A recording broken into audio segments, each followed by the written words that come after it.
marathon powered by so many experts.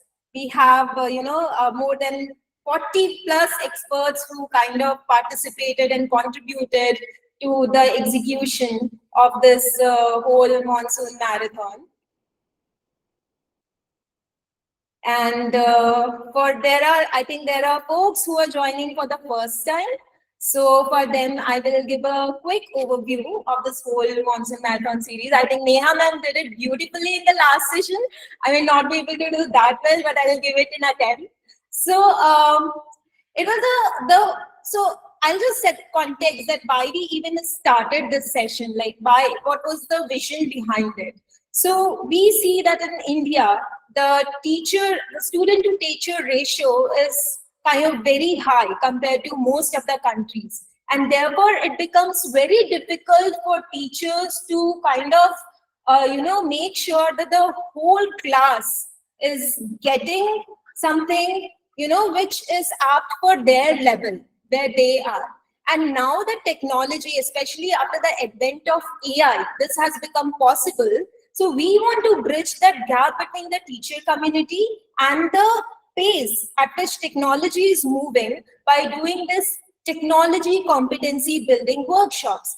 While the idea was to, bridge this gap of tech competency, we realized that people won't get motivation for adopting technology unless and until we go one step behind further and first understand that why we are using this technology, and therefore we have to get back to the basic foundation of learning, teaching, pedagogy, and that's how we then discovered, there is a lot. It's a huge subject in itself, and we cannot do it over one session. So we had to break it down depending on the journey of a student and teacher together during that learning process.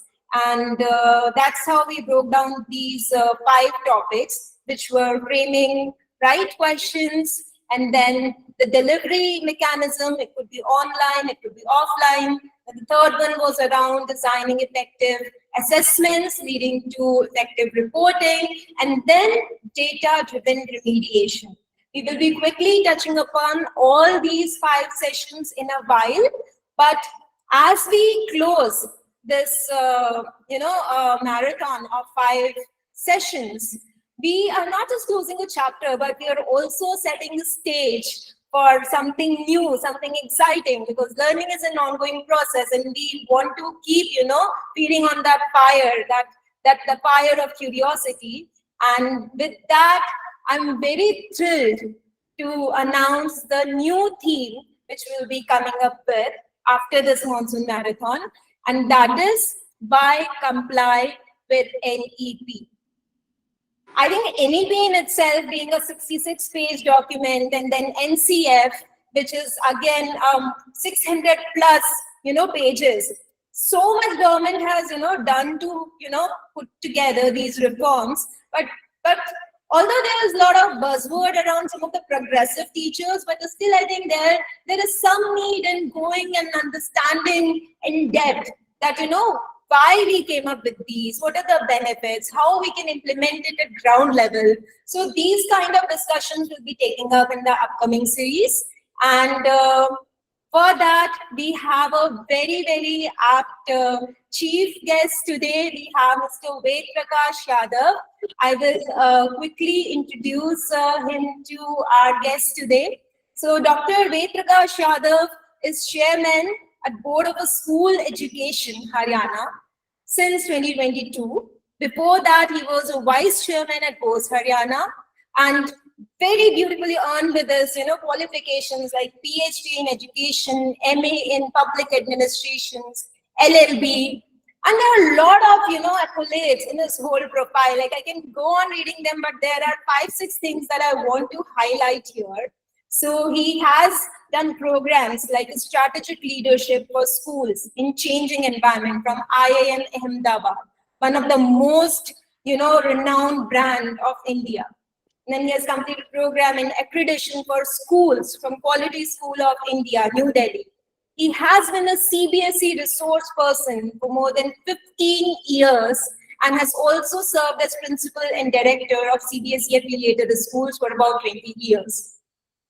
He has also developed equivalents of boards in the country to bring them on the same level in association with NCRT. And that is something that we kind of spoke in our last conversation also, when Mr. Ved were telling that, okay, the boards, the state boards are collaborating together in, working out that how we can more rigorously implement NEP at the ground level. And last but not least, he has also won the prestigious national level Scotch Award meant for the government organization for the innovation in alphanumeric and QR codes. So give a big round of applause. We have a great person amidst us today. Thank you so much, Ved Prakash sir, for taking out time and being here You. with us. Means a lot. Thank you. Uh, Thank And you, Sitaji.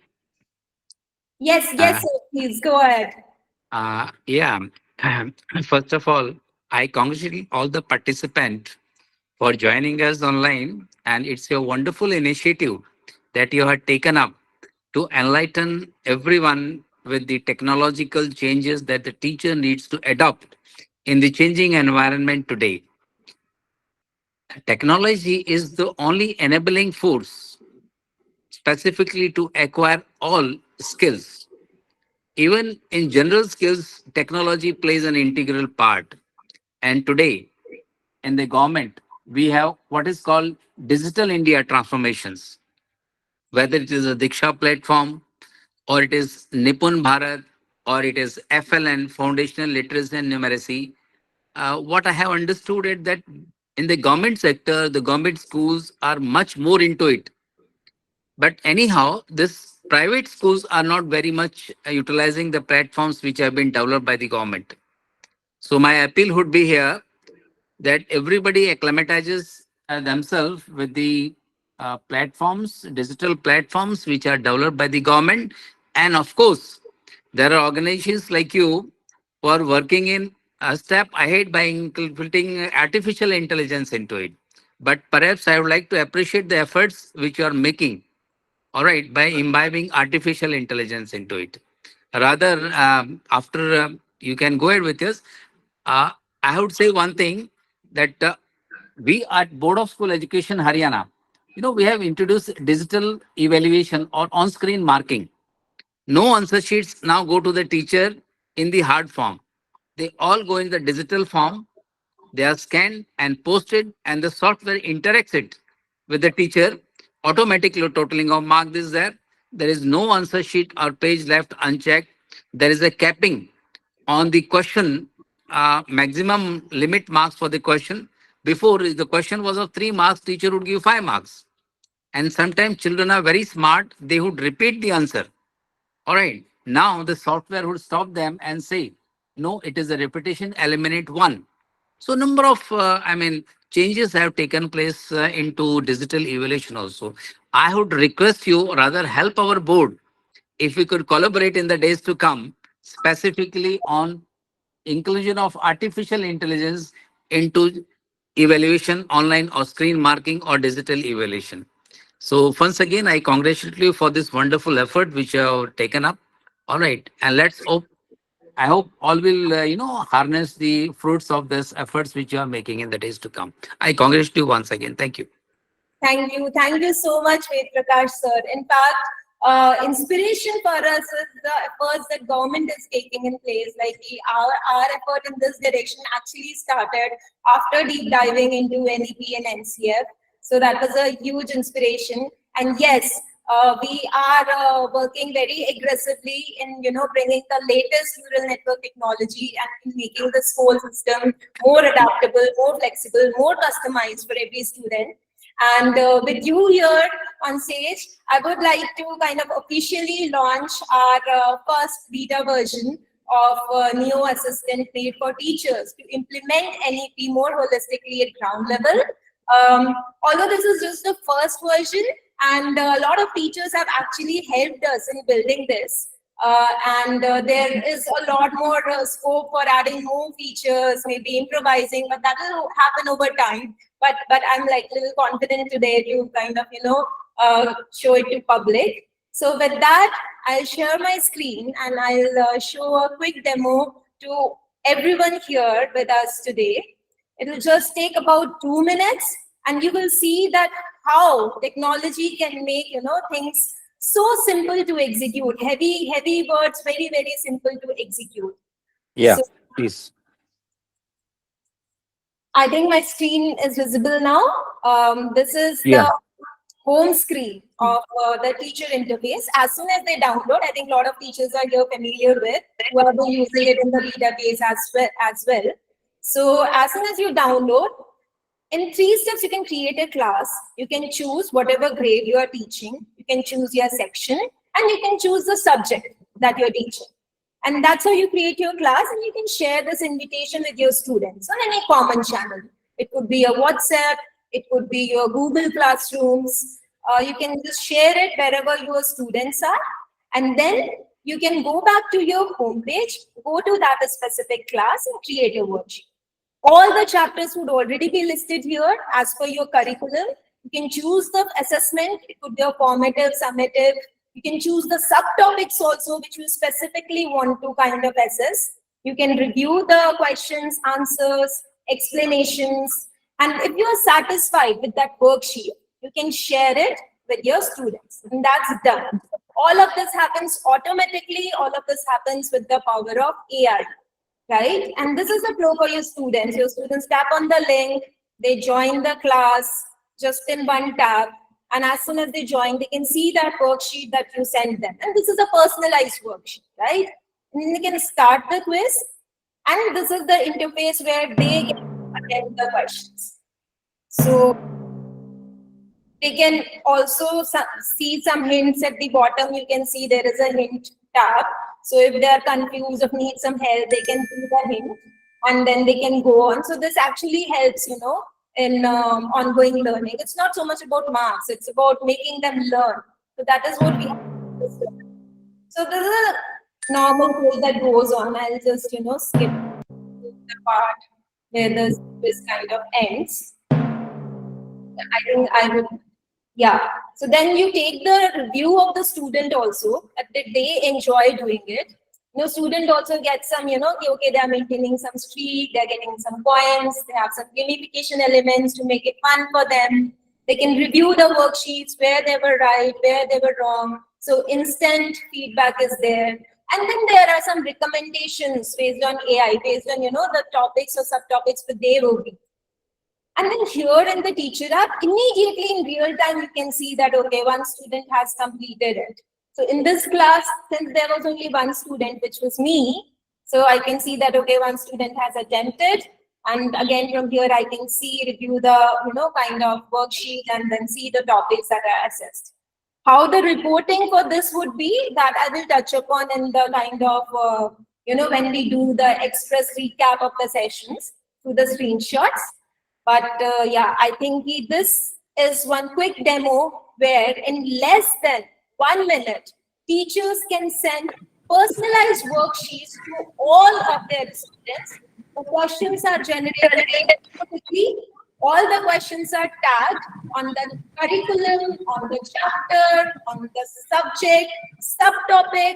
Each subtopic is again tagged on the complexity of the subtopic, bloom level, the importance of the topic based on how many topics, need this specific topic as a prerequisite, and so on.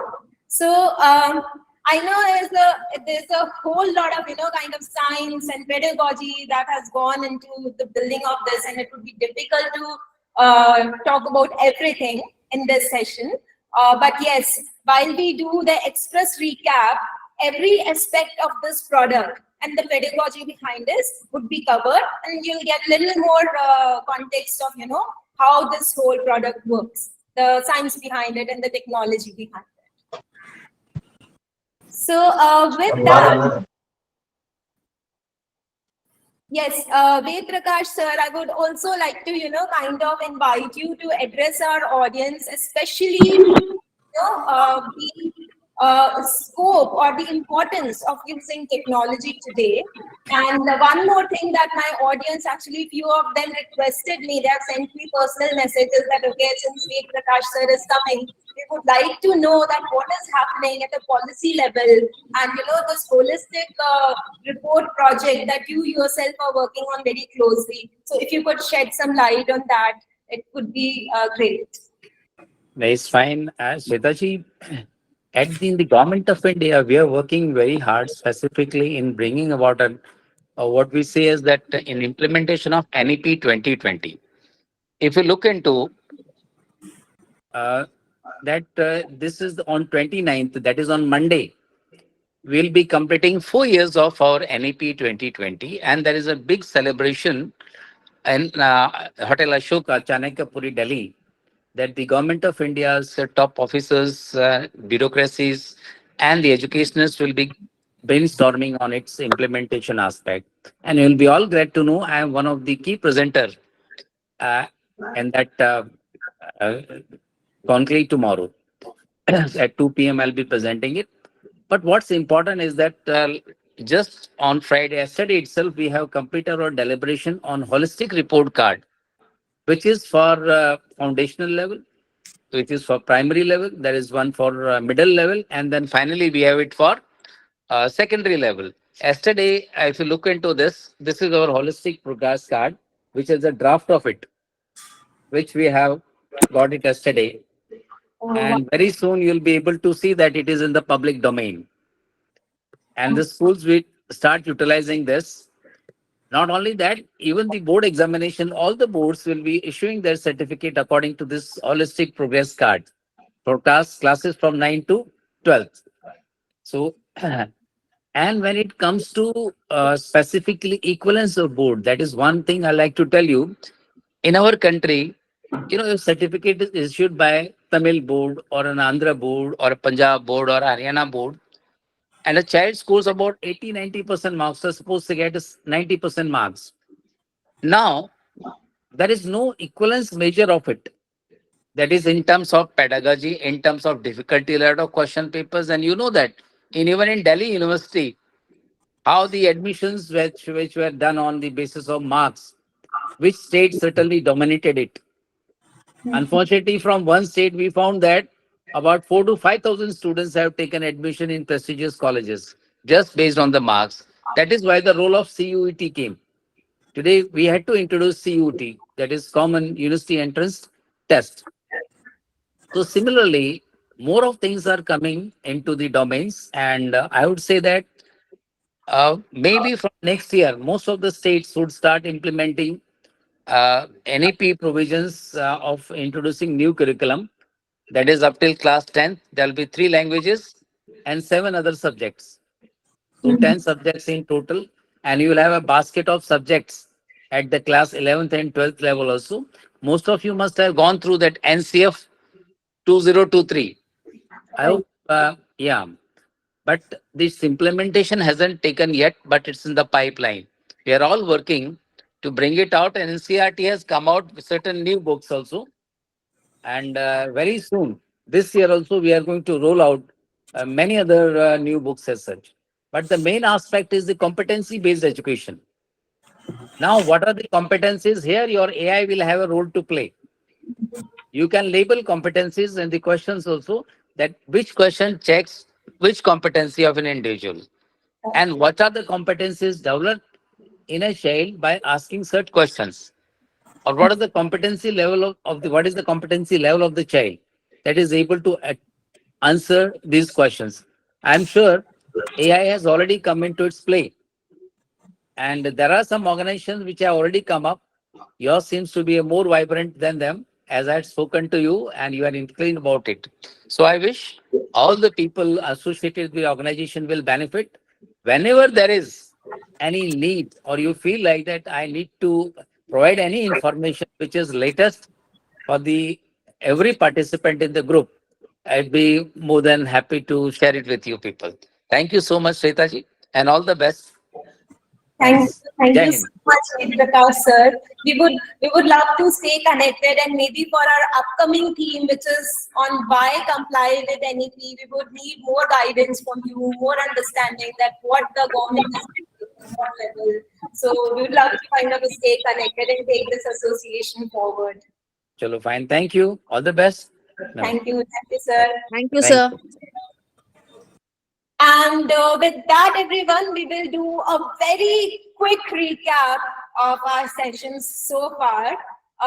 It would be a little tight and I'd be running like really fast, but it is just to give you a context. There are detailed video YouTube recordings on our YouTube channel. So we'll start with our first session that was on framing right questions, right? So why did we start with this? Because, the importance of asking questions is very underrated. And most of us, like the general tendency is that once we teach something and then when we just want to assess that, okay, whether the student has understood or not, that is the time when we use questions as a tool. But is it so? But from the research that we have done, and there are a lot of secondary researchers online, that asking questions even before the start of learning process and during the learning process is equally important. And this is because when we ask questions, our brains get stimulated. It gets in an active state because then the student is trying to answer it. Even if he doesn't know the answer, that's all right. The purpose of question is to stimulate the brain. And once the brain is stimulated, then when you give the answer to that question, the retention is more. The conversion from short-term memory to long-term memory is more. The comprehension is more. Which is why questions are a very powerful tool that should be leveraged at every stage of learning. Before learning, during learning, and after learning as well. So, which is why we have like, different kind of assessments in NEO also, when you see that, there are formative, formative, and then there is a preparatory assessment as well. Nisha, I would request you to see whoever is like unmute by mistake in the audience and please put them on mute. It will create unnecessary background noise.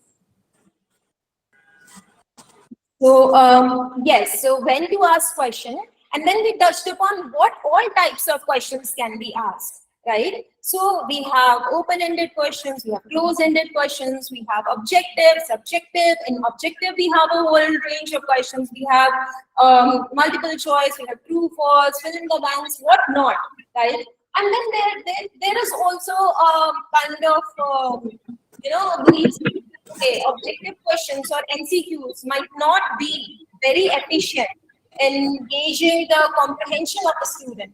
But that's not really so.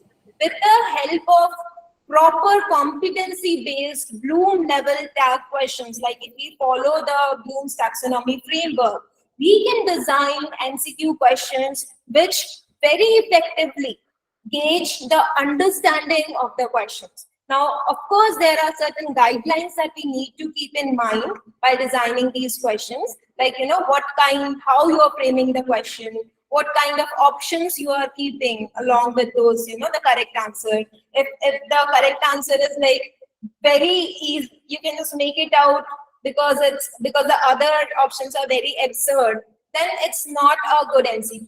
So the other option should be in a way that they are challenging, they are like kind of, confusing the student.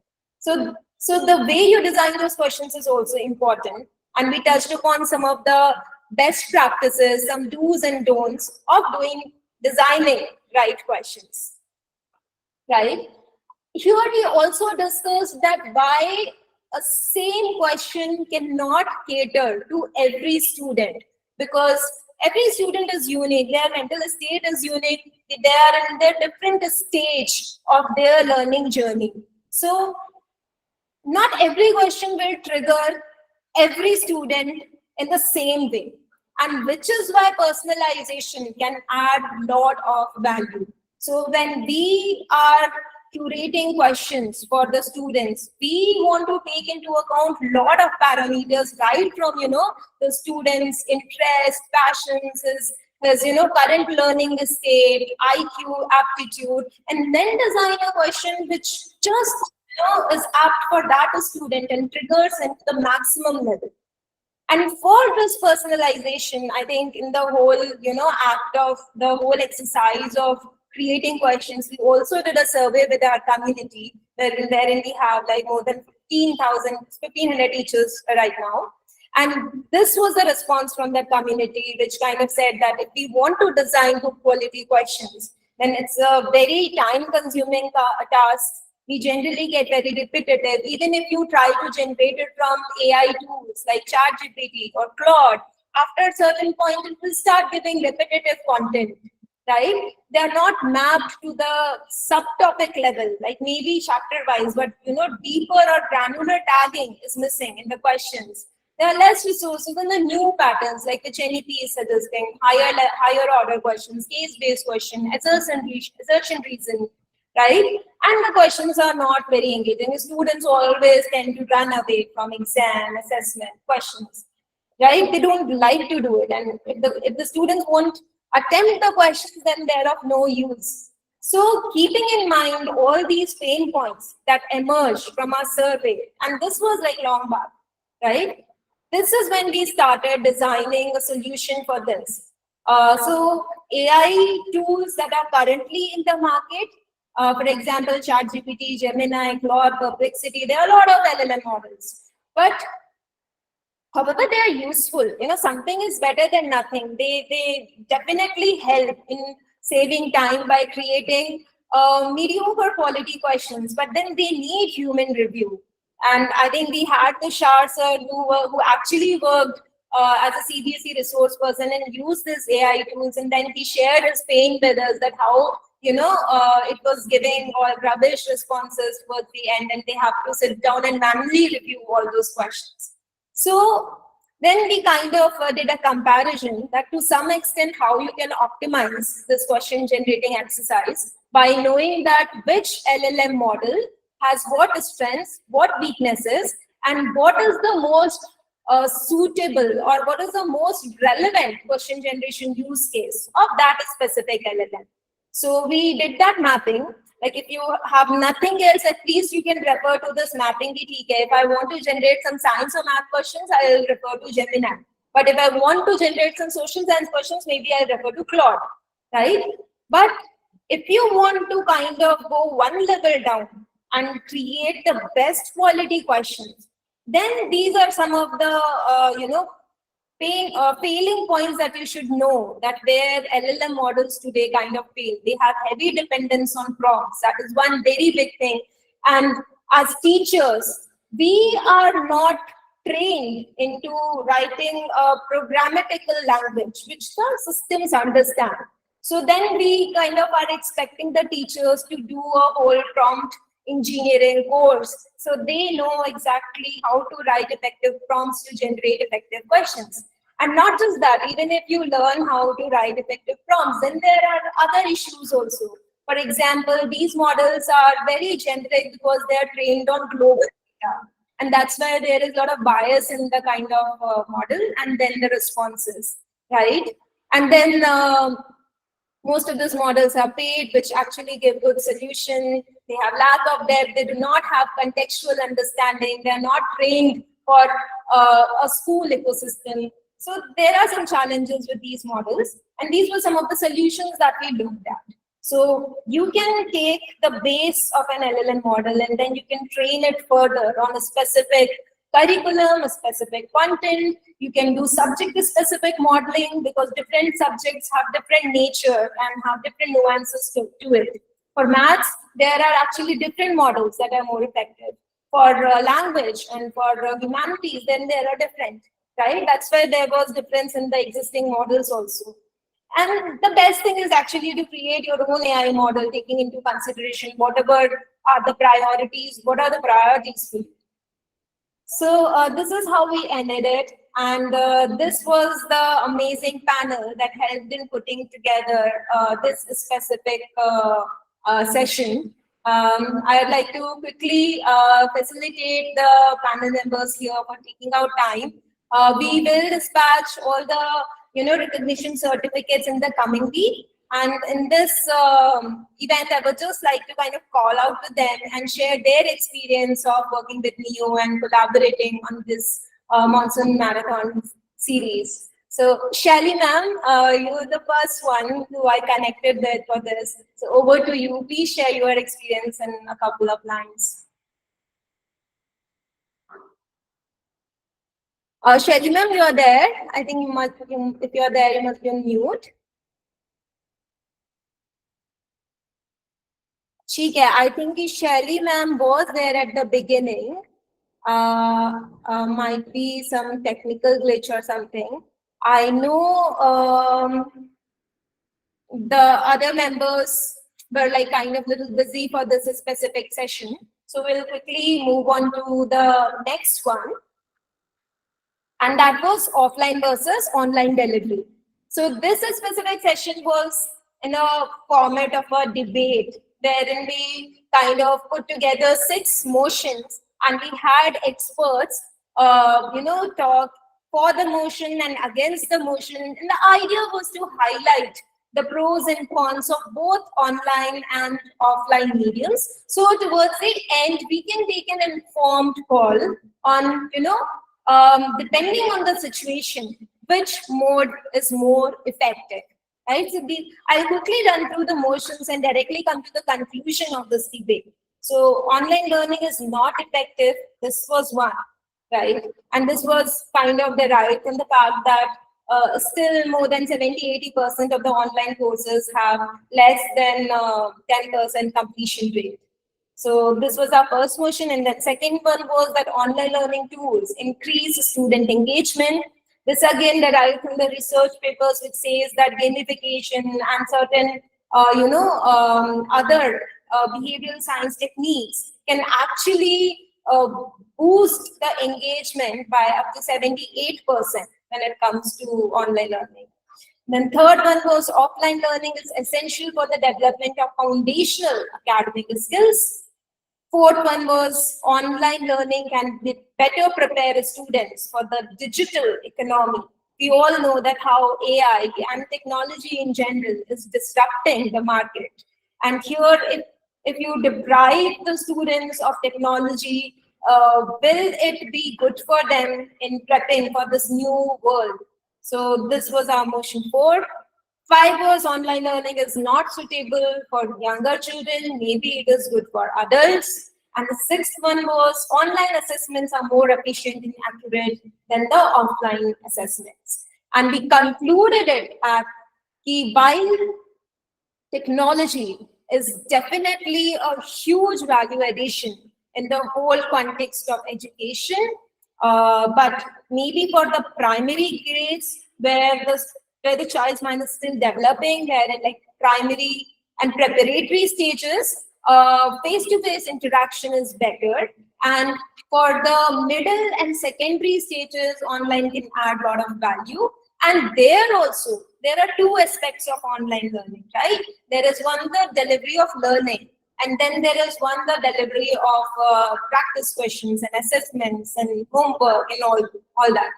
And there we concluded that the actual learning that happens in the first time you are explaining a concept, in that the face-to-face interaction, the technology has not reached at that level where it will replace the face-to-face interaction of a teacher in a classroom setting.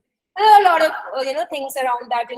The student feels that he's constantly being watched, he's more disciplined, and then the whole experience, the experience is very immersive, right? While we can talk about augmented reality, virtual reality, mixed reality, but these are not, these kind of technologies have not become very affordable. So that's still a little far-fetched. But when it comes to assessments, technology has come like really far in terms of, kind of the personalization and then gamification, and then even proctoring, where the exams are high scale and make sure that, the assessment is fair and everything. So we concluded that, okay, the actual learning happens in classroom setting, and then for practice and formative assessments, we can definitely go for offline, because there are a lot of benefits to offline. Your whole operation reduces, it's less costly, and it is more accurate. It saves more than 70% of the time of one single teacher, right? And definitely the angle of personalization, which cannot happen, which is humanly impossible if we don't use technology. So with that, I would like to introduce the panel who helped in putting together this session. So here we had, I think Sanchita ma'am might not be there. Jayanti ma'am, you here in the event? Yes, Shweta. Yes, so thank you, Jayanti ma'am, for helping in this session, for coming together for this one. And please share your experience in a couple of lines, how it was for you. Oh, thank you. I'm Mrs. Jayanti Rajagopalan joining from Qatar. Good afternoon, all.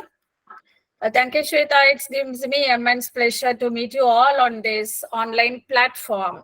It's a good compliment that we have got this online system. Really, it helped a lot. Many advantages are there. Comfortable learning system, and there is no geographical boundaries, we can say. That's the best of our part. We all connected. I'm in Qatar, you are all in India. We are all connected with online platform. It's really a great pleasure. And to me, my experience, it gives good advantages, and it is giving good opportunities to the students to enhance their entrepreneurship, because I witnessed in my classes. So say my experience, it's give good opportunity for the students to become early entrepreneurs and early startup. My class, I could see that they are developing apps, websites, and they are promoting it.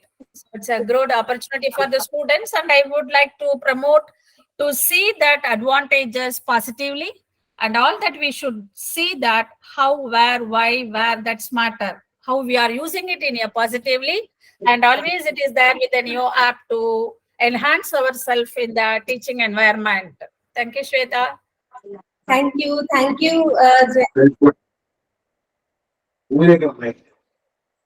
Mini ma'am, you wanna go ahead and share your experience? Yes, hello. Yes, hello, Mini ma'am. Hello, Shweta. Yes. Thank you for the privilege. If we can see you also. Okay. Thank you for this giving me an opportunity to talk in this great platform where I would just want to tell today we are just privileged to have Honorable, respected Chief Guest Yadav sir, because sitting here in this digital world because of the digital educated system, Shweta, you are really privileged and we have the gratitude to you because you made us to have contact again, to have the great officer, education officers talk to hear about Yadav sir, and we just came to know and see about the original copy of the holistic progress card. So that's for that. I'm really grateful to this expert panel and felicitation of the Monsoon Marathon, as well as to a special privileged gratitude to Shweta. And in that panel, in our second hours of the second panel, where we just gave importance of the online as well as offline session, and from this, most of the review of the students, it just came that the teaching through offline with collaboration of the digital world through the online session. So teaching, the first preference go to the offline, communicated and collaborated with the digital concern. So that makes the aim, the education a pure 100% success. And beyond that, it's also the privilege where the students are making use of this new assistant, and especially the 12th students they're utilizing in their physics, chemistry, biology, and it's found that the AI method, the questions that is actually just present in that neo assistant, we could just found to be very useful both for the teachers and for the students also. And even from the parents feedback we could get that, because I had sent the neo assistant and I had grouped the children also. So even for the parents, they found it very useful, where they could also view over the panel, so they could also view the questions as well as the answer keys in almost all the classes. So now the 12th and 11th students are utilizing it. Thank you for that. A big hand for Shweta. And again, as I would always tell, digital world education should go on and on. Not only in monsoon marathon, they should have the next winter running as well as the summer runnings. That means throughout the 365 days we should have. So without any break, Yes. so let Almighty give health for Shweta. Thank you so much, Shweta. Thank you so much, Mini Ma'am. Mini Ma'am has been a very active user, and she also reaches out to me sometimes with some suggestions and whenever she's stuck somewhere. So it's been great to have people like her, early adopters, who have helped in shaping this whole Neo product, which helps us in implementing all of this that we kind of delved into during these series. So thank you, Mini Ma'am. And I think we have Dr. Deepak Tatpuje also, who is a great expert in experiential learning. Sir, are you here on the call? Yes. Am I audible?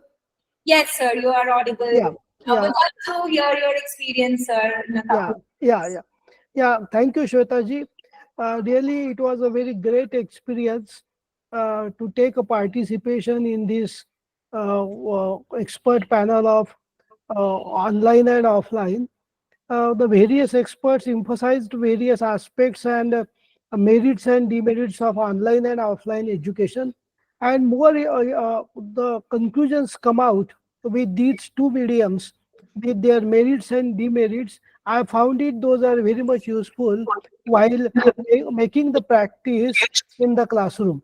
Not only in the classroom, but also using the various AI tools and other tools in the uh, system of education. So, as far as the your activity is concerned, it's a great and a very good attempt that you did for the not only for the teachers, but it is also for selecting the various tools and giving the perception to the teachers. So it was a very nice experience, and I thank the NEO for creating a very good platform along with the capacity building of the teachers. My always best wishes and active support will be with you. Thank you very much. Yeah, great. Thank you. Thank you. Thank you so much, Deepak sir. It wouldn't have been possible without the help of experts like you and everyone else in this community. And we will keep building it even better from here. So kudos to everyone. And with that, I think I'll move on to the next session, the third one, where the meat started, like, the everything was kind of, kind of getting converging into more intense. And this one was on the designing effective assessments, wherein we first kind of looked at what are some of the goals of assessments. We know that one is definitely measuring the student learning, but is that it? Like I mentioned earlier, I think this is the one thing that most of the Catholic institutions kind of focus on. But assessments are also I think please put yourself on mute, everyone else. Yes. Yes, we will go back here. So apart from measuring the student learning, informing the instruction, the daily lesson plans, if there was a way to get this understanding that whatever you are teaching today in the class, how much of it every student is understanding, right? That can be done by formative assessments. And then assessments should also be something that motivates the students, because then they are getting to know their own progress in their learning journey. And if we can use assessments to give that kind of motivating feedback, create that feedback loop for students, that will motivate them to move further in that journey. So assessment should not be something which the students run away from. It should be something that they should look forward to. And definitely accountability is something where assessments provide a means for schools, for teachers, everyone to be accountable that, okay, whatever they are teaching, is it actually kind of, reflecting in the students' understanding, or is it going in? So we have taken responsibility to create, to kind of shape the nation's future. And this kind of, how incorporate, there are numbers to measure, there are metrics that are measured. Similarly, assessments provide us a tool to measure those metrics for our education ecosystem. So when we looked at these 4 goals, then we looked at the rubrics that help us in capturing these KPIs perfectly. I think Neha ma'am did a great job here. I still get, some, feedbacks on this specific session, which audience love. So while we were deep diving into how to go about doing the rubrics, how to set expectations, how they should be consistent and objective, how they should provide detailed feedback, and how they can also be used to kind of mold the behavior that you want for your students. And in that, we saw that there are 3 primary things that we kind of looked at while designing the rubric: the criteria or the parameters, the range for different levels, and then the descriptors. So we will probably quickly see the example rubric that we designed as a hands-on activity in this session. So wherein we listed the criteria, the parameters. These are some example parameters. They can be more, they can be less, they can be different depending on what is the objective of that specific assessment. So accuracy, time taken, etc. are the parameters. Then excellent, good, fair, poor. These are your, those levels. And then in every grid, there are the descriptors. So this is how you can design a proper rubric. For more details, you can refer to the actual recording. Moving on to the next segment of the session, top-down versus bottom-down approach. So what we looked up here is assessments, most of the assessments where you need to rank the students because you want to pick some students for, maybe a college admission like JEE, etc. Their top-down approach makes sense, right? Because it's a large scale, you need some consistency, scalability, and all those things. But in a school setting, and especially for the weekly tests and the formative assessments where the objective is not to rank the student but to support the learning, their bottom-up approach makes more sense, where the criteria is developed collaboratively based on the individual or the group state. So for example, if you have a classroom and you know that okay, this classroom, so certain schools do this kind of segmentation, right? That okay, there is this batch which is also preparing for competitive, and then average, and then below average. So depending on how your whole group of students are standing on different parameters, that's how you have to kind of design the route. That is the bottom-up approach. While it was expensive until the introduction of AI, now it is possible. You can do it with technology. But yes, this requires little more thinking, little more planning, and little more operations, but definitely a huge boost to the students' learning.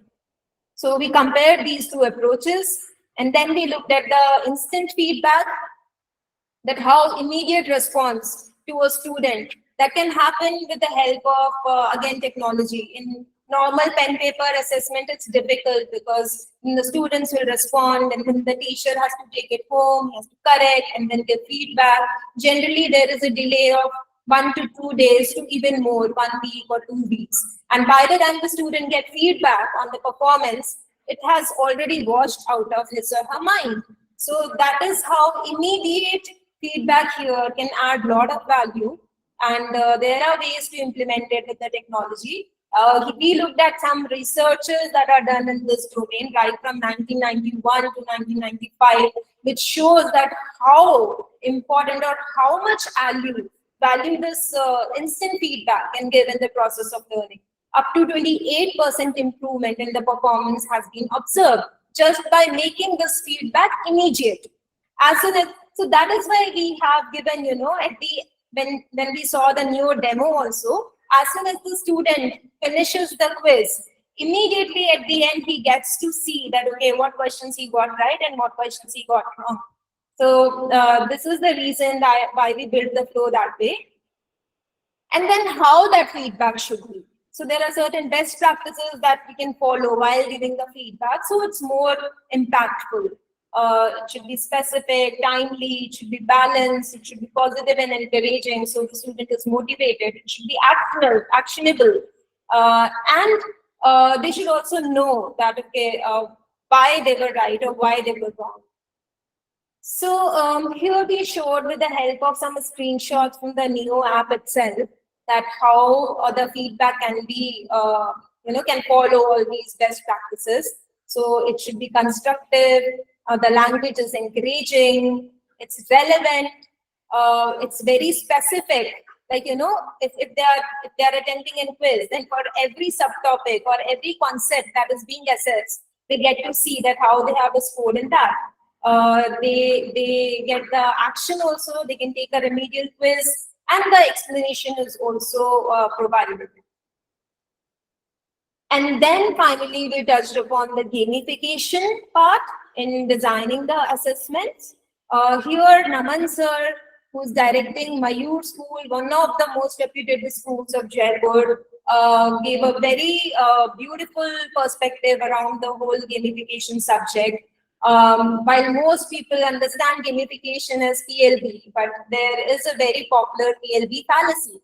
Like, PLB means like points, leaderboards, and badges. Doesn't mean that you just implement points, badges, and leaderboard. It's a gamification. There is a whole lot of thing that goes underneath to create good gamification, effective gamification. So while these are some ways, but then we also looked at few, while we could not cover the whole gamification subject in depth, but at surface level, how you can bad gamification versus good gamification. So we looked at bad gamification features, like, leaderboards only highlighting the top performers, or there is unbalanced difficulty level, too much reliance on badges and points, and what can be the potential impact of such bad gamification features.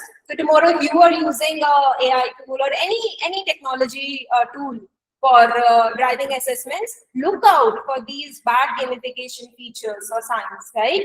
And then these are some good gamification features that you can keep in mind while choosing your tool. So balanced leaderboards, meaningful rewards, progressive challenges, right? Constructive feedback, simple rules. It should not be too complex for student to comprehend. And then we saw how this good gamification can be implemented with the help of some screenshots from New. So how streaks can be a very good way, because then you are not making the student kind of compete with each other. We are just rewarding the student for being consistent, right? And then we reward them for that. So that is not demotivating. So it's a win-win thing. It's not a zero-sum game.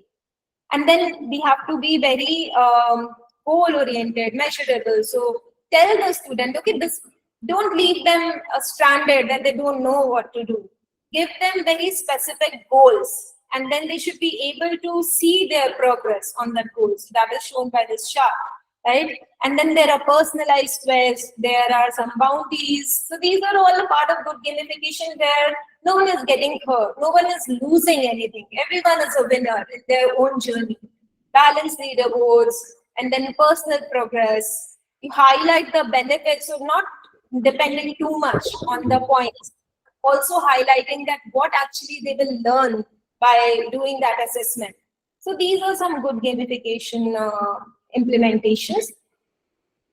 And then we kind of quickly touched upon, since this was an assessment specific session, we looked at some ways of conducting online and offline assessments, and how they both stand against the initial goals that we discussed of evaluation. So measuring the student learning, inform instruction, motivate the students, and accountability. So these were the 4 goals, and how each mode kind of pairs in this criteria, where online was a clear winner in all 4.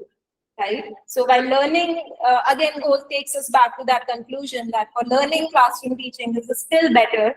But when it comes to assessment, online has a whole lot of things to offer for every evaluation goal metric. And with that, I would like to introduce the panel who kind of contributed for putting together this amazing session. I think some of them have some commitments today, but I know Neha ma'am is here. So Neha ma'am, inviting you to share your experience in a couple of lines. Yeah, hi. Good evening, everyone. Am I audible, Shweta? Yes, yes, loud and clear. Yes, ma'am. Okay, it has been with you till now. And how I have felt is it has been like being a superhero in a think tank. So like those movies we watch, Deadpool has been released and every kid was talking about that. So it has been exactly like that, being a superhero in a think tank, and we are solving this problem of mass destruction will happen if we don't work well with the assessment. It has been like that. So jokes apart, the energy has always been buzzing with wonderful ideas whenever we have discussed as a team the number of experts that Neo has with them now. Shweta has got so many people on roll. It has not just been learning for you, it has been learning for us also. And I've also met so many wonderful people. So it has been wonderful that way. And to all the teachers, to our audience, I would just like to mention two things. One is that yes, assessment is that crucial. So assessment should be treated like a lighthouse. So that is the only way you can throw some light into what exactly is happening in the rocky shores, in the vast ocean of learning, in the vast ocean of student performance. So there is no way we can get across, find solutions, move ahead unless we seriously look at assessments. And the next thing is that, using AI in education today, it is like being that superhero without a cape, but with a whiteboard, with a screen. And AI is going to be here. It is here to stay. So it is now our decision whether we just want to lag behind and, lose out on the options that we have, the efficiency that we can incorporate, or we take it heads on and we try and solve through the problems that there are. There are a lot of challenges, and as the team, Neo, Shweta, they have been trying to work through. So I just request all the teachers to keep sharing their input so that we can keep improving. And Shweta, looking forward to running the pilot in our school also and being a part of Neo now. Thank you. Good Definitely. evening, everyone. Looking Thank you, Neha. Thank you so much. Just like to give a huge shout out to Neha also here. She has been sharing some very amazing questions from different sources, not just for her area of expertise, which is mathematics, but she also helped me get some good questions on other subjects also, and with the help of that, we have been able to train our AI engine better, create better quality questions. And yes, that is a request for all other teachers as well. If you like certain question very much, then just don't hesitate. Feel free to DM me, send me that question. I'll just quickly feed it to our AI engine, and it will start generating those questions for your new assistant, right? And yes, with that, I think let's move on to our next session, which was on effective reporting. So now you have done the assessment, you have designed a very engaging, very nice assessment. But how the reports should come out from those assessments, that's what we looked at in the fourth session. And for reporting, we actually explored different perspectives for all different stakeholders, right? So because they are important for every stakeholder, be it student, be it teacher, be it management, or be it parent. Everyone is looking for some actionable item. Okay, now this is the report. So now what should I do? And for every stakeholder, there would be a different action item, and therefore the report should also be different. And that's what we kind of looked at, like what is the goal of a student and what are the reporting parameters that should be there in a student report, right? Individual scores, progress over time, his strengths and weaknesses, personalized feedback and recommendations, right? And then Similarly, for tracking progress, they also need to know that, okay, what kind of, what's the difficulty level of questions that they are solving and how they are standing against the average, or, maybe a certain goal that they have set for themselves. Similarly, we then listed down the goals of a teacher, and then for those goals, what metrics they want to look at, right? They might, for them, it might be more important to see the overall class performance because they have to optimize for the marks, right? So for teachers, similarly, we looked at for management, they would want to see school-wide performance statistics, grade level and subject-specific performance trends. Behavioral observations become more important for, at the school level, the attendance rates, etc. And then we saw some sample reports.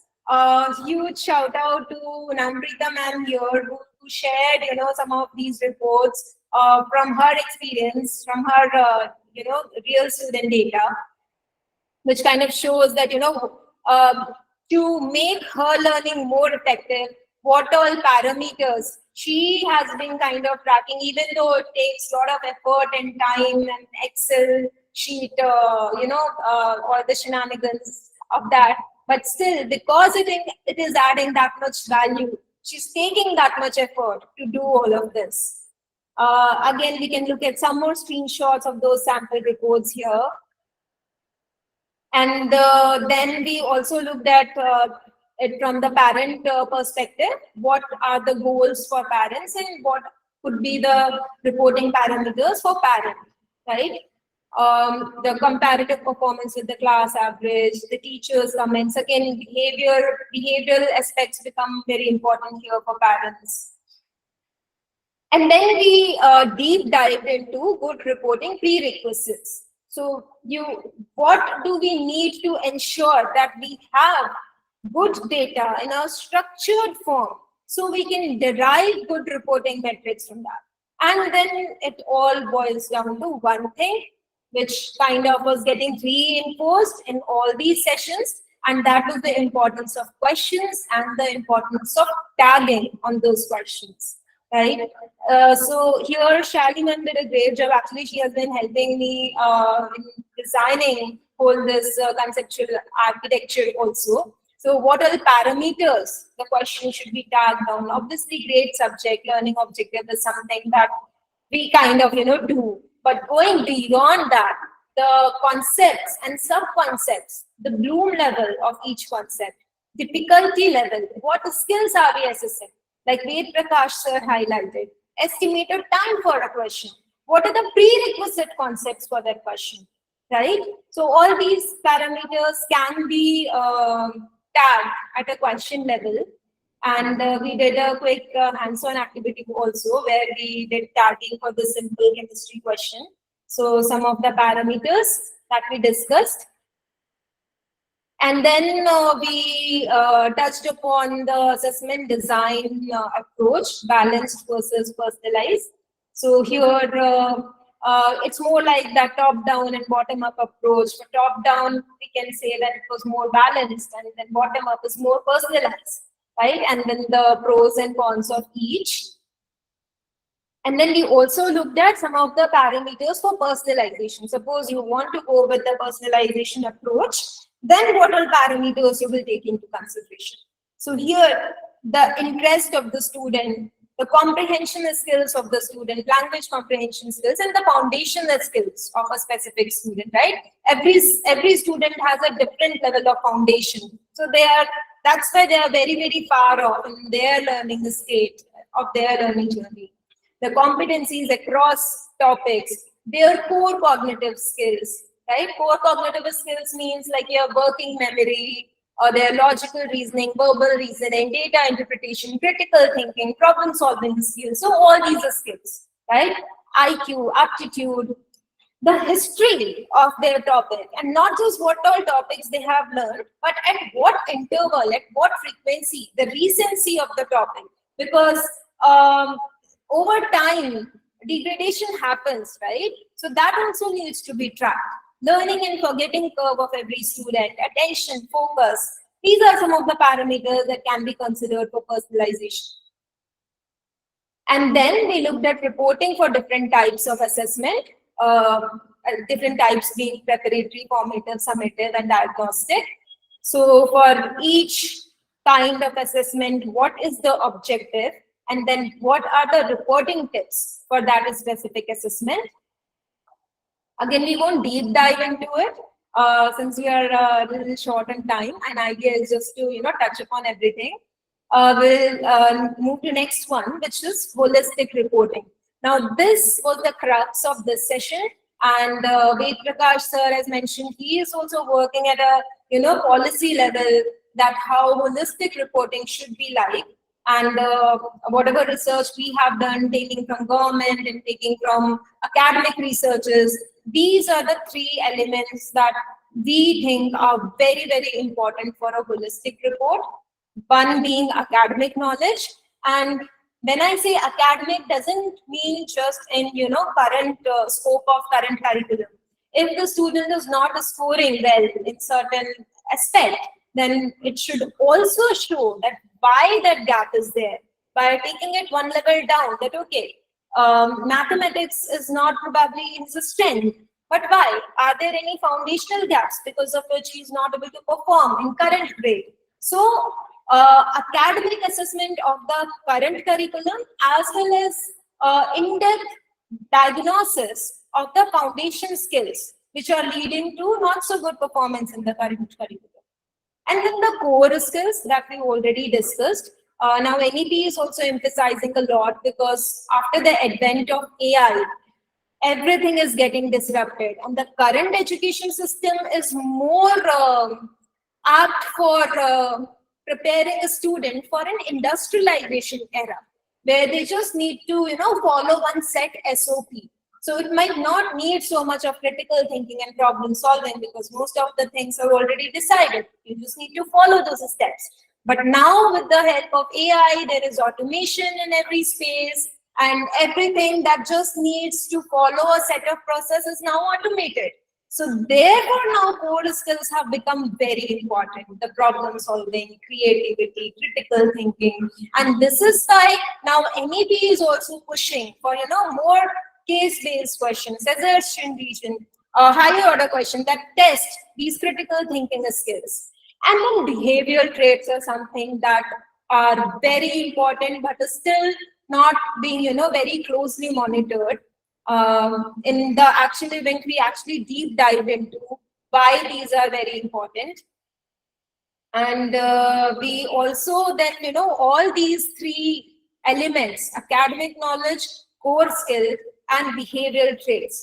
Ultimately, we are preparing the student so he or she is able to earn his bread and butter tomorrow. That is the minimum. And after that, of course, add more value to the family and nation and world in general. But first of all, you should be able to secure his bread and butter, and all these three things actually kind of converge into the career inclination of the student. That, with the help of a holistic report, can be, signs of it can be taken very early on. So, for example, if you know that your student has competitive advantage for a certain career, say for example, being a very good software engineer, right? So then you can provide that kind of support and environment to nurture those strengths. So if they have competitive advantage on something, then that is where they will excel. That is where they will be in the top performing league, and that is where we should lead them. So their effort is more directed, and then the actionable items for nurturing in that direction. So this was kind of overview of the holistic report in which we at NEO are also trying to kind of build. And this was just a report, a holistic report of one contest that we conducted for our students on NEO Student app, wherein we kind of measured their academic skills, their cognitive skills, their behavior traits, and also the professional inclination of the students. This was in a very early stage while the app was still a little rudimentary. And then we looked at how technology can help in enhancing the reporting. Obviously, by automating the whole data collection, making it more real time, allowing us segregations and clusters so we can read patterns, we can draw behavioral traits from them. Otherwise, it's not possible. But over a period of time, by driving formative assessments, you can know that, okay, this child is very disciplined and religious because he takes worksheets every day before it expires, right? So that means that child is very consistent. Another child, you know that, okay, maybe he's not very consistent, but then he starts doing it, then he sits for 1 hour and he finishes everything. So that means he's not probably that consistent, but he's very focused and he gets that focus in bursts. So these kind of behavioral traits can be drawn by driving a AI-led, technology-led formative assessments. Then converting the objective score to meaningful subjective guidance. Now, this is also very important. As teachers, we do not have time to provide a very detailed subjective analysis to every student.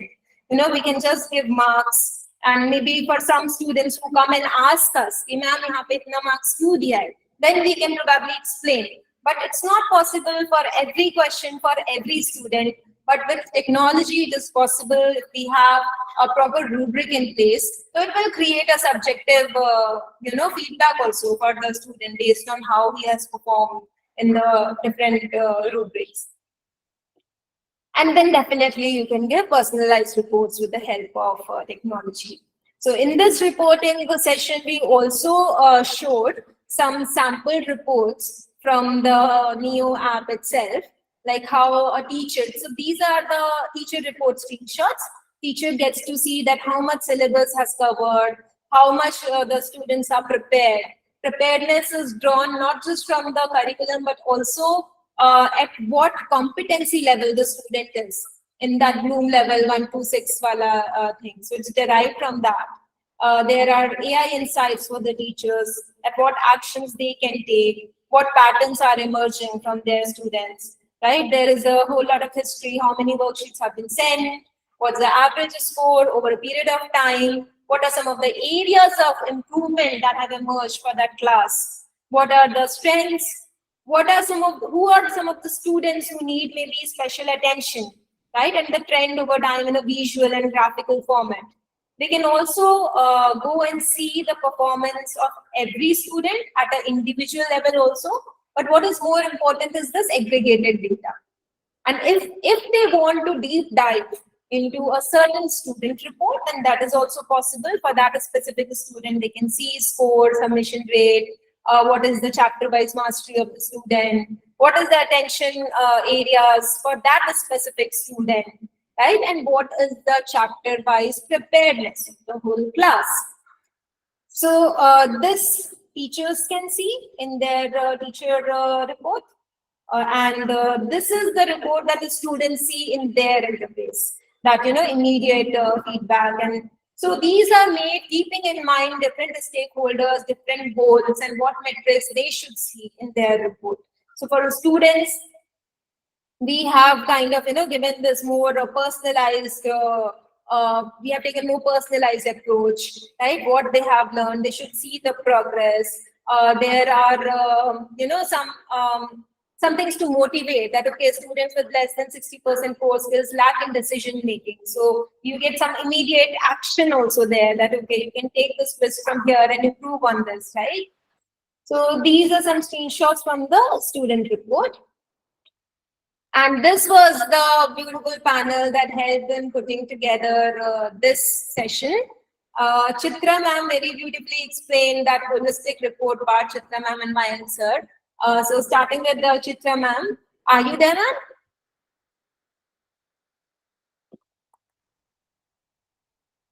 Chitra,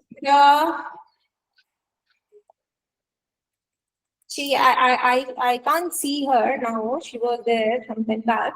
Maybe I will move on to Namrita ma'am if you're there. Hi, good evening, Shweta. Good evening, everyone. Good evening, Namrita ma'am. If we can have the camera on, if everyone can see you, that would be great. Yeah, sure. So, Just wanted to thank you all people, and just wanted to tell you all that it was a great learning experience for me, being the panelist and listening to all other panelists. It was really a learning experience for me, learning so much, knowing about so many people, what they are doing in their school, how they are utilizing all these resources. It was definitely a great learning for us, and definitely looking forward to your expertise on that new app. We will definitely like to use it in our school too. So Thank thank you a you. lot, Shweta. Thank you, Namrata ma'am. Thank you so much. Maheshwari ma'am, I see you as well here. Yeah. Um, Oh, Good evening, everyone. please So, tell us whether yeah. you can see. So this actually was a perfect platform where we exchanged a lot of ideas and there was a lot of brainstorming. I hope I'm clear. You're able to hear me. Yeah, Loudly. great. So teaching is like now it's not just delivering of the content. It's much more than that. There are a lot of challenges and complexities that are involved in the teaching process. So there is a lot of planning, designing, implementing, and then again replanning and see what best works. And this is here where this your new AI app is also actually helping us. And the reports are much more because I took over the report thing. It's very personalized report. The students get a very feedback to the students is like, where they need to work on. And so, yes, it's an excellent tool for the teachers as well as for the parents and of course for the students. And they're also keen on doing the homework when they work on this. So Right. it's That great. that's Yeah. the intention. We are glad that in the very beginning phase only we are seeing the signs that we kind of the behavioral habits that we were trying to create. So sharing a little data point with the audience here. So we were worried that okay, during summers teachers won't be very active on the platform because teachers' job is hectic, and we know that summers means they also need a break. They want to go on vacation, right? So we were driving it from our side itself. We were sending them some worksheets from their curriculum, etc. And we saw that the students were loving the whole experience so much that average session time during summers on our app was more than 60 minutes per student. Like this is the kind of session time you see on social media apps, right? And we started seeing a pattern that early in the morning, 5 a.m., students are getting up and they are like taking quiz. Late at night, before going to bed, 11 p.m. and all, they were taking quiz. And not just that, we saw the progress also over time. Like the students who actively participated in the Summer Slam contest, there were a lot of areas where they actually improved over that 2 months. Right, so that it's great to see whatever we envision kind of taking shape, and we definitely have bigger plans, and with the help of all of you, we are sure that we'll achieve that. So thank you, Namrita ma'am, thank you Maheshwari ma'am again. And with that, we will move to the last session of our series, the recap of last session, which was data-driven remediation, right? So you have created good questions. Now you have also understood how to deliver them to your students. You have understood how to design effective assessments and how to do reporting for those assessments. Now, with reporting in place, what next? Remediation. So how do you go about data-driven remediation that guarantees you results? So that is what we discussed in this last event. It was broken up into 6 sub-themes. First being the data you need for your effective remediation. Here we looked at the key data points that are very, very important, right? To ensure that you are able to craft a solid remediation plan out of it. So first of all, we need the learning goals. What were the learning goals in place that we are trying to achieve? What have been the performance metrics of the students? What have been the behavior traits? And what is their progress with time? So these 4 key metrics are there in reports. Then you can draw a good, effective remedial plan out of that. So we looked at a bad report example where there were a lot of vanity metrics, ki theek hai, attendance hai, participation in extracurricular active. This is vanity because yahan pe, just by seeing active, needs attention, average, these are not giving some, insights that, okay, what next? So then we looked at a good reporting example. Here also, we are seeing some behavioral indicators, but there is a proper score to it, right? There is, when we see the progress over last week, it is also, there are numbers to it. So you can comprehend, okay? And then learning objective is there. Like, for example, in the previous one, you just have subject. But here you also have that, what learning objective was there for that assessment, for that subject. So algebraic expressions, this is specifically mentioning it. Importance and complexity are something that makes this even richer. So when I see importance, it means that, okay, how important is this specific learning objective going to be in the learning journey of the student?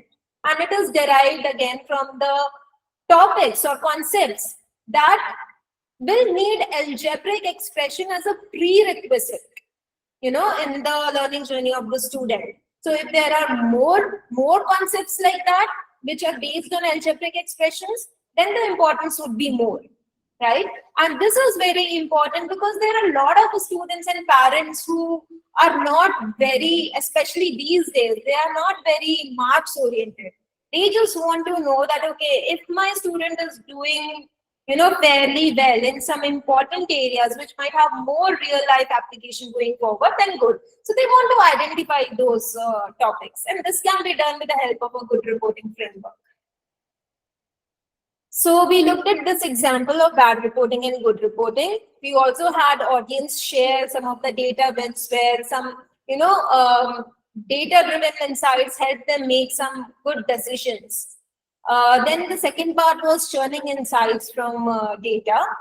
Herein we looked at why data is important in first place. So to uncover the strengths and weaknesses, pinpoint exact areas of improvement, and personalizing to student learning, right? And here we actually looked at some real reports. Again, a huge shout out to Sudeep ma'am, who took the effort of putting, she took the effort of doing it for improvement in her class performance, but she was, generous enough to share this data for our presentation.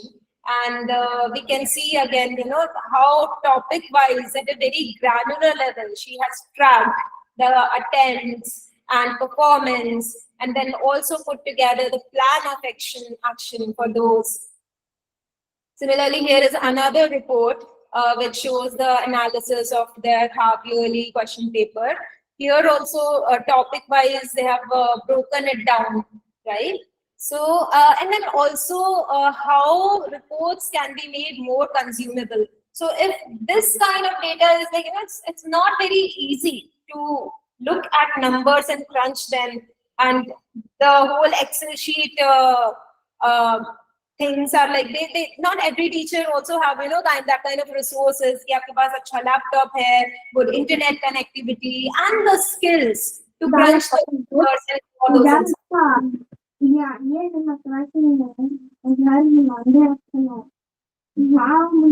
things. That's by mistake. We'll just put that on mute. So we saw at some of these real reports and how visuals can make it more consumable for teachers. And then once we have the reports, how to draw meaningful actions from that. And here we touched upon the concept hierarchy mapping in more detail, right?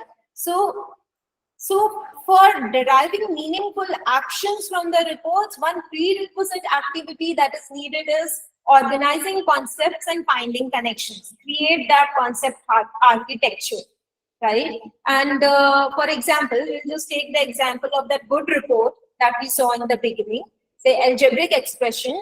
Now this is a important topic, because lot more we can see that, you know, quadratic equations, arithmetic progression, trigonometry, coordinate geometry, a lot more concepts will need this as a base. So that's how we calculate the importance of this topic.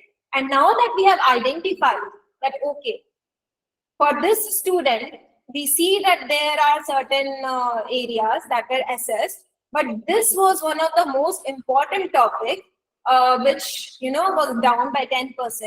So then we identify that, okay, why that specific concept is not in place. Then we kind of navigate the downward hierarchy.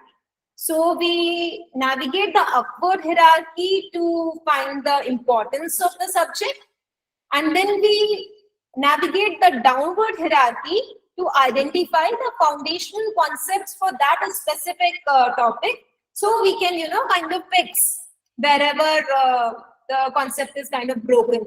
So then we will start basically from grade 9. So this is a topic of grade 10. So like if we follow the general diagnosis process, तो हम पहले grade 9 का polynomial और rational expression check करेंगे.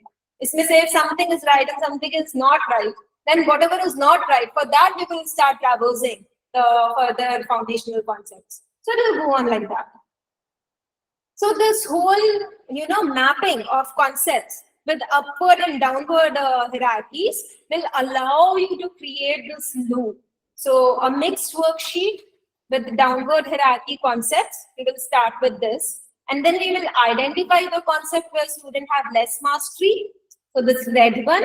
And then we will either do one more, you know, diagnosis for this one, if there are any further foundational concepts. If not, then we will do a remedial for this. So depending on the, you know, where this concept sits in that hierarchy, you can decide that whether you want to go with another diagnosis or whether you want to go with a remedial plan.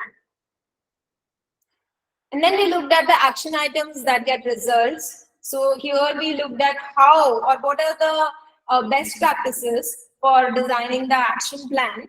So again, it should be specific, measurable, achievable, it should be relevant, and time bound was something that was emphasized by a lot of experts here. And then we saw the example of good action item, which says that, you know, take 3 diagnostic worksheet for algebraic expression in next 3 days. It's very specific.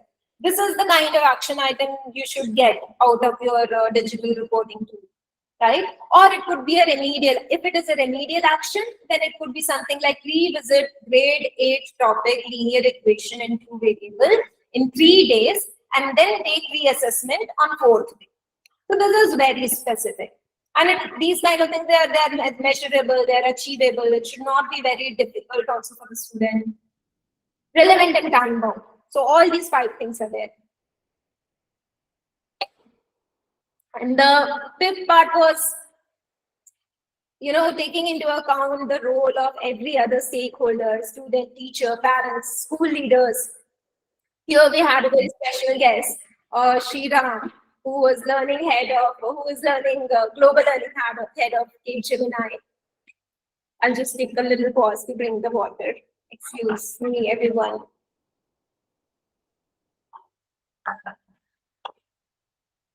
So yeah, Sriram here, who is a global learning lead for Capgemini, shared his perspective. He's also a wonderful parent to a beautiful daughter. So he came as a special guest in this event to share his perspective as a parent. You know, what are his expectations from the teachers, from the schools in general, and what kind of support he needs as a parent to ensure holistic development of her daughter.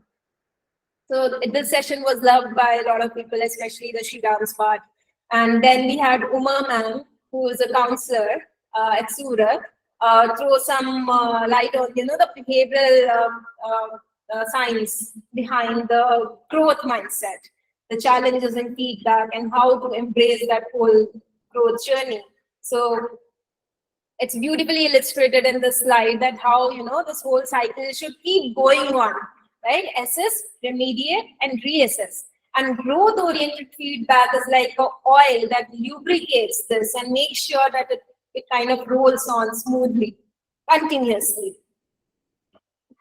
And then we also looked at reassessment guidelines. Why timing is very important. How it should be designed, it should be consistent, it should be clear, it should be supported, and then how it should be spaced, right? It shouldn't be like, you taught one topic and then it's assessed and then that's done. It needs to, revision is important. It needs to be reassessed at the proper intervals. And this reassessment frequency would also be different for every student depending on their personal forgetting curve. And here again, AI comes into picture and adds a lot of value by doing that measured spaced repetition for every student, depending on their personal forgetting curve. And then again, touching upon everything that how technology is helping here, because for this kind of growth feedback loop that we want to kind of, trigger for our students, we need to churn multiple reports of multiple students, and that's a huge lot of number crunching, and that cannot be done again without the help of technology. And technology enables us to do not just accurately, but also in real time, right? There is no delay. You do the assessment today, and then you get reports like this in real time. So this is a very simple illustration of how Neo AI works, the underlying technology. So there are two very important pieces to it. The proprietary personalization engine that we are building, which ensures that the questions are personalized for students. So this takes into account all those personalization parameters, right? The working memory of the student, the IQ, aptitude, current competency levels, foundation, and all those things. And then second important piece is the LLM engine that we are training on pedagogy and curriculum. So we can design good quality questions which are tagged on all important parameters so that effective reporting and remedial plan can be churned out after students attempt those questions. So these two are very important, the most important pieces of our technology. And obviously this will improve with every iteration, because artificial intelligence is something that, with every interaction, it gets better and more intelligent.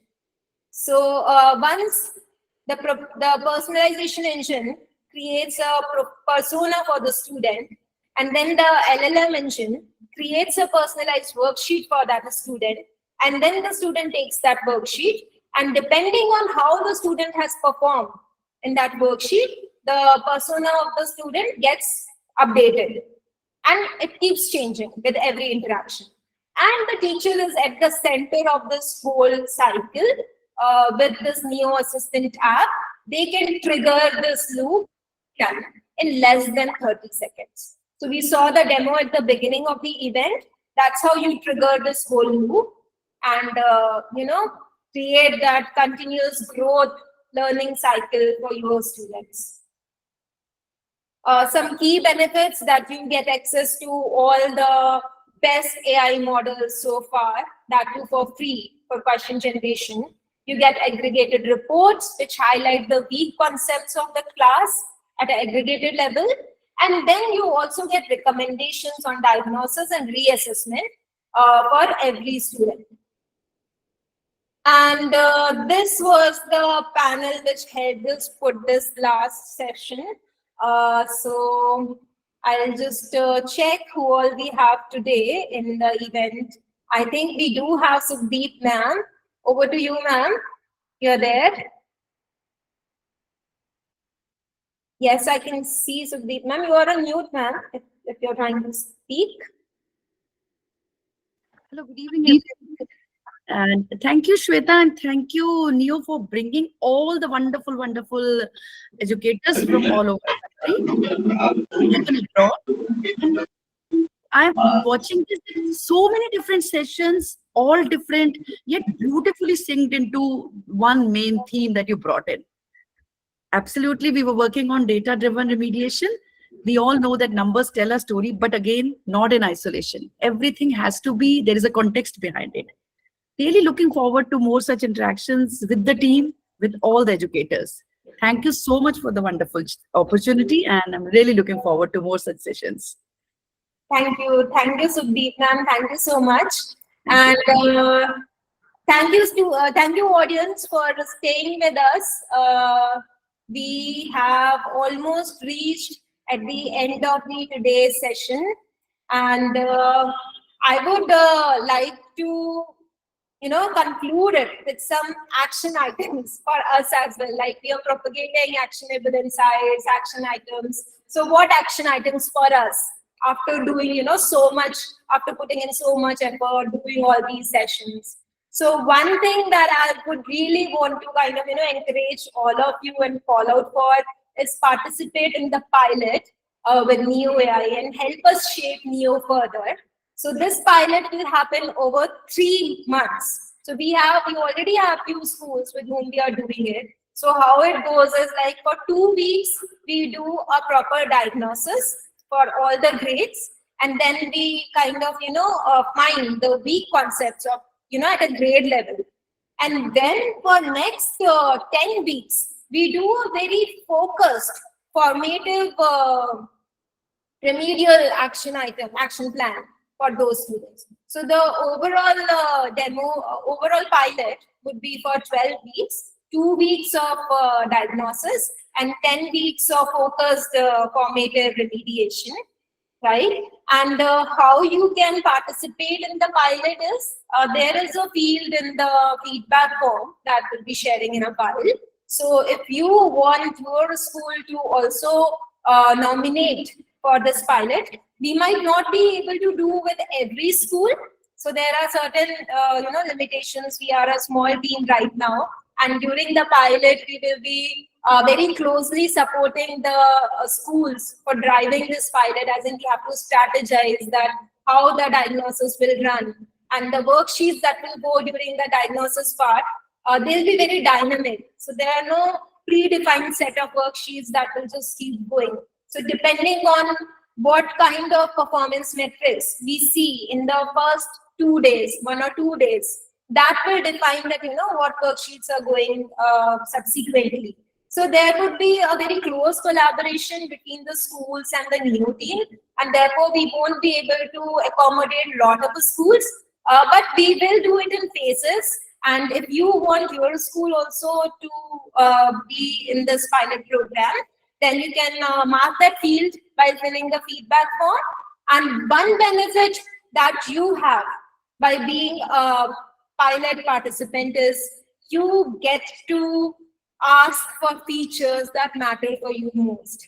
Because we are also in a building phase, we are also improving every day. We are actually rolling out features, every week.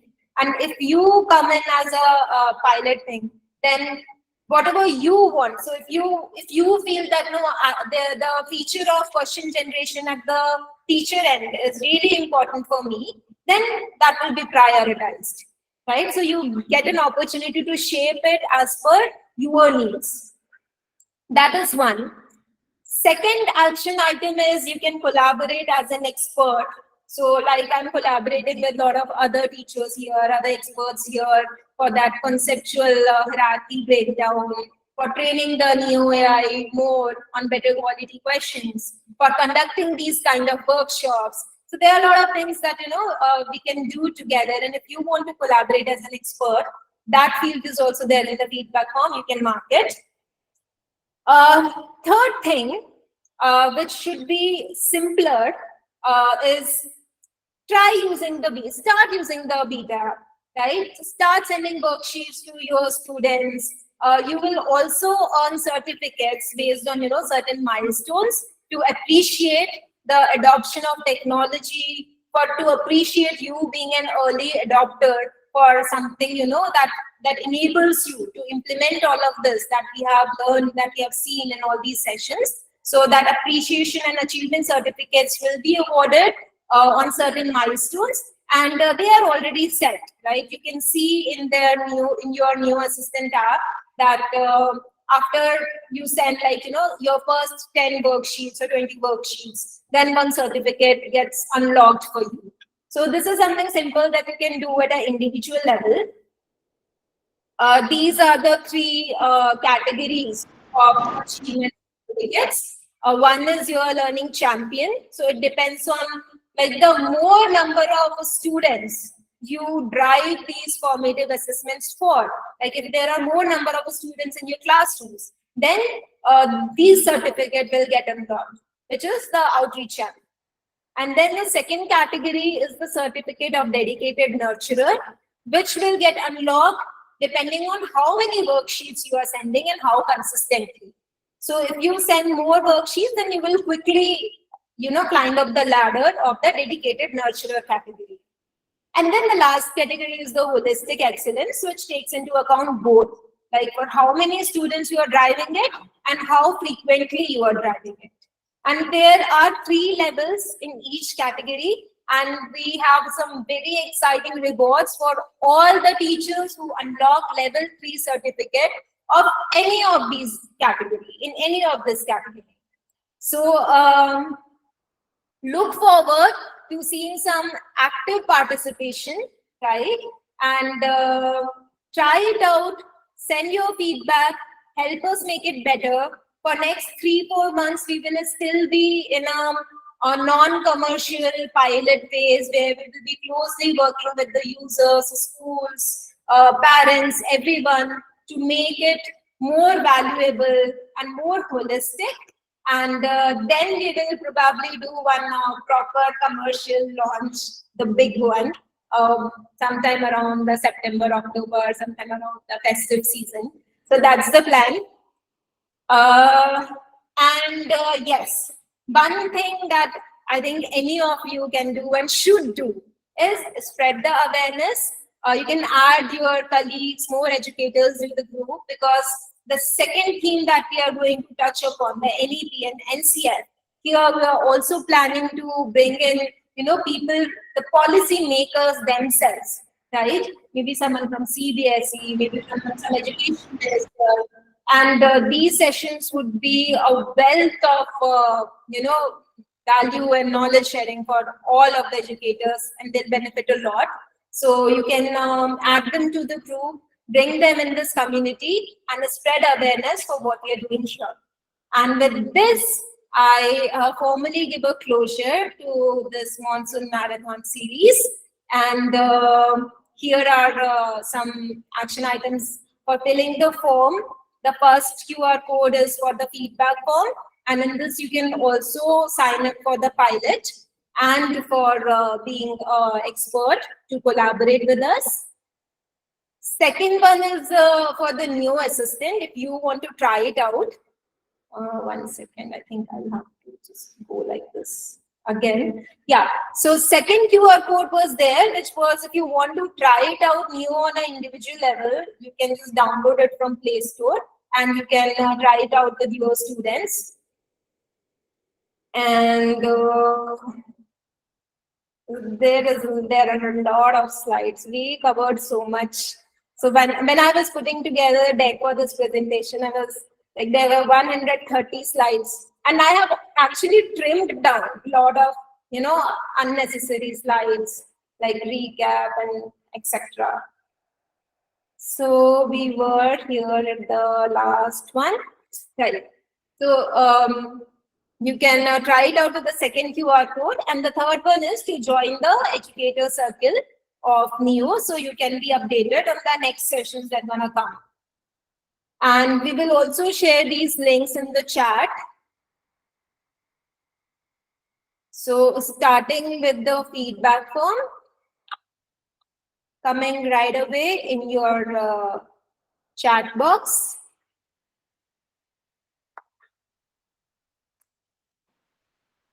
Yes. There are, I see in the chat that there are people who are asking for certificates of previous events. All the certificates will be dispatched in the coming week for this event as well as the previous event. Slides as well will be shared on the Neo Assistant tab. It will be in your portfolio section. So the resources, handbooks, and the slides for all the 5 events will come in your portfolio on Neo Assistant. I have shared the feedback form. I have pinned it. I will also share the link to Neo Assistant app in case you want to try it out today itself. You can check it out. So this second link that I have shared is for trying out the new assistant for teachers. And the last link that I'm going to share is of the WhatsApp community. So if you resonate with our course and if you like the session, then do join the WhatsApp group. New app iOS build is actually, it can come actually anytime. If you are looking for an iOS, I would request you to join the group, and as soon as it's out, I will share the iOS link. We have submitted in the review. It's been a while. I think it's taking some time in the reviewing the app part. So as soon as it is reviewed and as soon as we have the iOS link, I will share it in the WhatsApp group. So you can request the WhatsApp group meanwhile. So yes, with that, I think if any of the participants want to share anything or ask anything, we can throw the floor open for the attendees. If any of you have used Neo Assistant and have something to share about your experience, you can go ahead and share.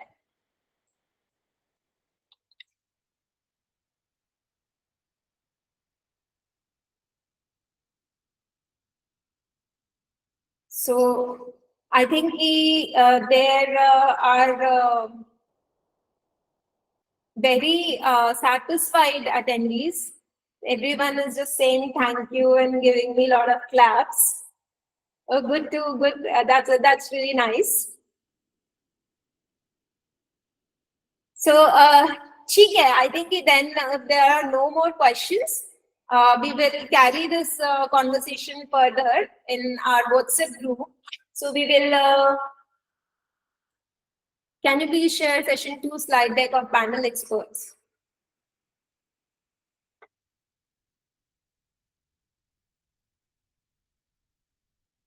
Okay, Deepika ma'am, right, right, sure. I think since I actually acknowledged all the panel members already. We'll just let this call to action slide be there because people might be needing it to scan right now. That's okay, but you can, yeah, I mean, you can probably unmute yourself and share your experience of being on the panel meanwhile, Deepika ma'am. Yeah, Yeah. hi Shweta. Good evening, everyone. Very good evening, and it would be great if you could show the video also. I think our audience would love to see. Yeah, actually, I was stuck out somewhere because recently we had the compartment exam of science, and it was on 18th, and ekdam se I got my evaluation duty as head examiner, and I was on duty since last 4 days. Yeah, Though I put on the vote for 27 evening, but still I was not able to catch you up on time today. no So problem. I totally understand. Like these things are yeah. like very unpredictable. So as soon as I got time, then I joined up, and it was about to end. But yes, joining with you, Shweta, was absolutely great. And I have one of my mentors who looks after our professional growth in our school. And when I posted my my session on the Facebook about yours association, and she was so happy. Ki vacations, maybe Deepika, you were totally busy and doing something. Yes, I was.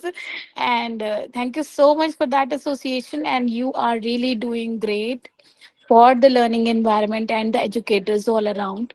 Since we as teachers are struggling out for the time management in school, and all these AI features with your support are going to help the teachers fraternity a lot. So we are getting actually happy and ease out in many ways with all your techniques of remediation and all that you discussed so far. So very, very nice association for you, and thank you so much for making me collaborated with you.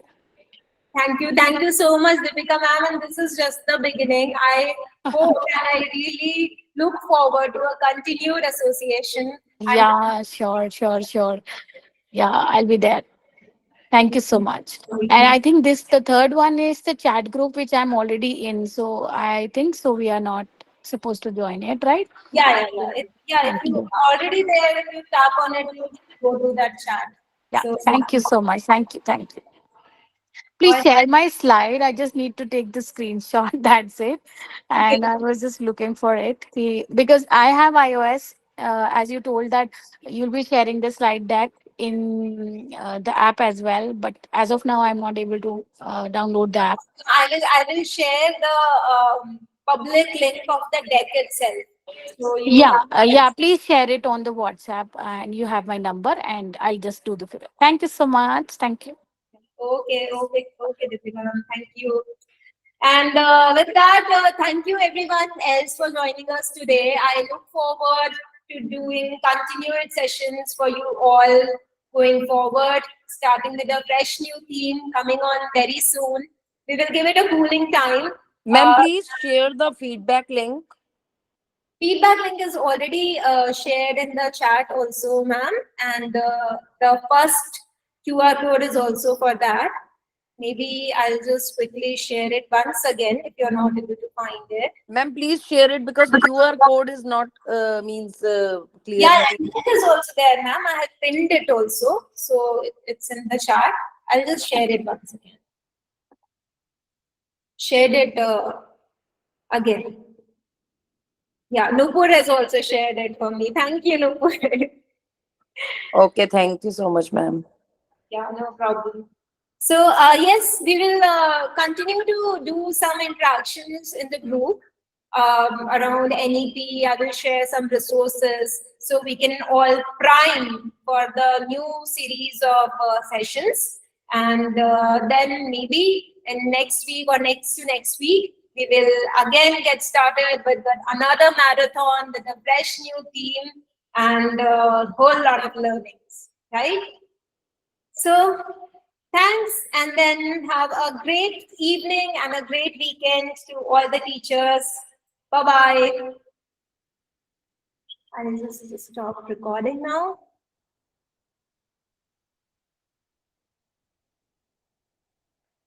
Stop transcription.